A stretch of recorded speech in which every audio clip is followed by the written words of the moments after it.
और अब खबर चोमू के अमरसर से आ रही है। चोमू के अमरसर से बड़ी खबर आ रही है। स्कूल के बच्चों से भरी जीप बेकाबू होकर पलटी। हादसे में आधा दर्जन से ज्यादा बच्चे घायल हो गए हैं। एक मासूम बालिका की मौत होने की भी खबर आ रही है। बेहद दर्दनाक यह हादसा, स्कूल के बच्चों से भरी हुई जीप पलट गई।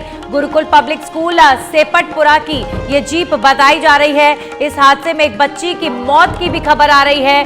गुलाबबाड़ी के शिवसिंहपुरा के पास ये हादसा हुआ है। कई बच्चे गंभीर रूप से घायल हो गए और एक मासूम बच्ची की मौत की भी खबर आ रही है। तो अमरसर से ये खबर है। चोमू के अमरसर में स्कूल के बच्चों से भरी हुई एक जीप पलटने की खबर आ रही है, जिसमें बच्चे गंभीर रूप से घायल हो गए हैं। छोटे छोटे ये बच्चे जो इस हादसे का शिकार हुए। और सबसे ज्यादा डराने वाली बात यह है कि एक बच्ची की मौत की खबर आ रही है। एक मासूम बच्ची जो इस सड़क हादसे में जिसकी मौत हो गई है।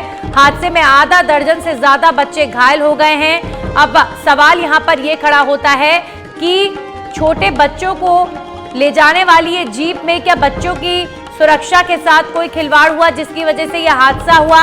ये जीप पलट गई, अनियंत्रित होकर ये जीप पलटी। क्या ये जीप तेज रफ्तार में थी? क्या ये जीप स्कूल के जो नॉर्म्स होते हैं, जो नियम होते हैं, उसके मुताबिक नहीं थी?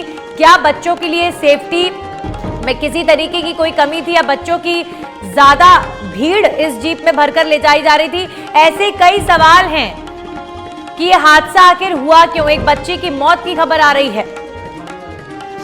हमारे सहयोगी दिनेश जुड़ गए इस खबर पर ज्यादा जानकारी के साथ। दिनेश, कैसे हुआ ये हादसा, क्या कारण और क्या एक बच्ची की मौत हो गई है इस घटना में? जी बिल्कुल बताना चाहूंगा। जयपुर ग्रामीण के अमृतसर थाना इलाके में एक बड़ा हादसा हो गया। अमृतसर थाना इलाके के सिंहपुरा के पास स्कूल के बच्चों से भरी एक जीप अचानक बेकाबू होकर पलट गई। हादसे में एक दर्जन से ज्यादा बच्चे गंभीर रूप से घायल हो गए, तो वही एक 7 साल की मासूम बालिका की भी मौत हो गई। मृतका की पहचान अक्षिता के रूप में हुई है। मृतका सिंहपुरा की रहने वाली बताई जा रही है।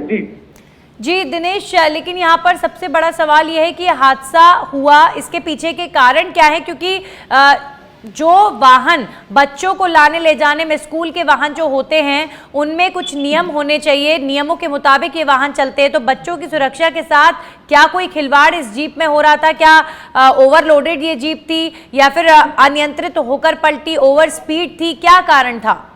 जी बिल्कुल बताना चाहूंगा।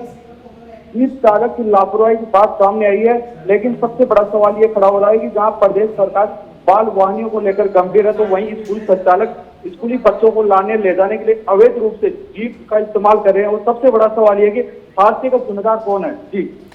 जी दिनेश, तो कहीं ना कहीं यहाँ पर नियमों की अवहेलना हुई कि जीप से बच्चों को ले जाने का परमिट था कि नहीं था, ये भी अपने आप में बड़ा सवाल है। दिनेश बने रहिए, अगली खबर पर भी आपसे जानकारी लेंगे। तो इस दर्दनाक हादसे में एक 7 साल की मासूम की मौत हो गई है। स्कूल के बच्चों को ले जाने वाली ये जीप अनियंत्रित होकर पलट गई। जीप चालक की लापरवाही सामने आ रही है।